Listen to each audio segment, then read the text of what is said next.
All right, so this is week 2, and this is probably some more value-added type of things because Dr. Bob doesn't have, isn't using this approach. But I saw it and I liked it, so I included it.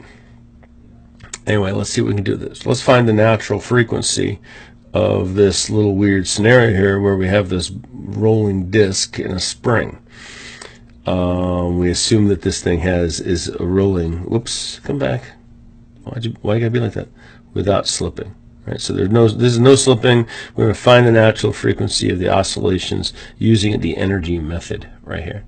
All right. So first, this disk is we're gonna say that we know the J, right? So the mass moment of inertia of this is going to be called J of this thing, and so we have a rotational kinetic energy 1/2 J theta dot squared. All right, so we recall this would be the same thing as when we went kinetic energy is 1/2 I omega squared. This is the identical thing. We're just saying, and also we had 1/2 mv squared, right? So in this case right here, we're going to have I'm going to have the trans. I'll write it out this way: 1/2 m, and it's going to be the center of the thing's velocity. And notably that the center of the thing's velocity is going to be r, the radius of the thing, times theta dot. So let's see, our preference is probably to be in the x, because that's where our motion is going to be. So let's change this guy up here. So we could also say that theta dot is equal to x dot over r, and then cleverly sneak him back in and plug him back into there. So I can keep using this color. So now we have the T complete is going to be equal to 1/2 J over r squared x dot squared plus 1/2 m x dot squared. All right, so we've combined these two things together, and at this point we could probably just jump to a conclusion, but let's hold off here for a second. Let's take a look and see. All right, so let's say for the potential energy, we have the maximum is going to be equal to 1/2 k x max squared. And the kinetic energy, the maximum, is going to be whatever I just wrote over there. So it's almost like kind of like rewriting it for no reason. But I don't know. Maybe it's a reason. Who am I to say? Well, I'm the professor.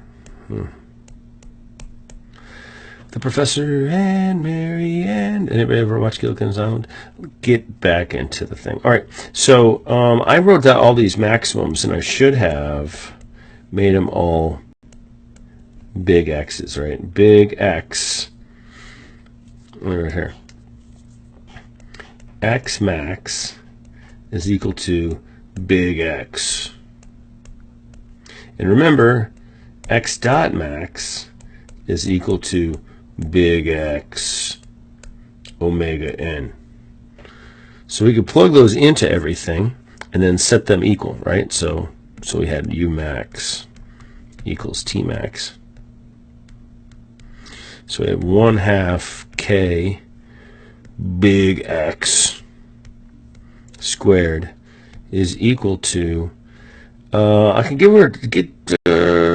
sure, I can go 1/2 and go J over R squared plus M times big X, and it's squared, and then omega n squared, because whoops, where'd you go, dude? Why'd you just jump like that? Because, like we went, boom, boom, put them in there, put them in there, distributed things out. Now let's take a look at this. 1/2 goes away. X squared goes away.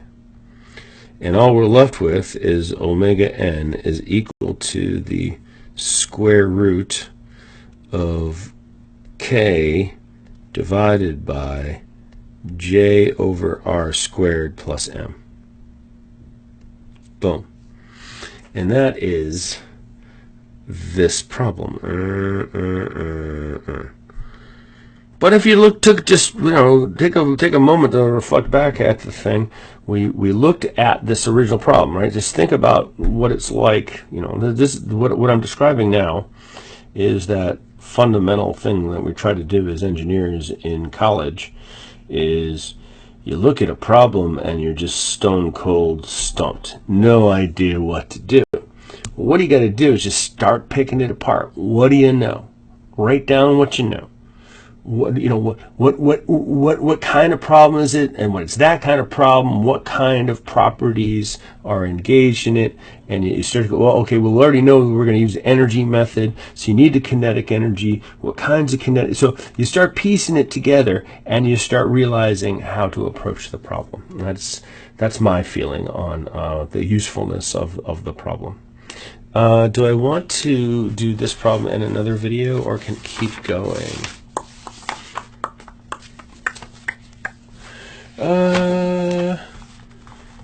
We'll make another video. Why not? No one's going to watch these things anyway.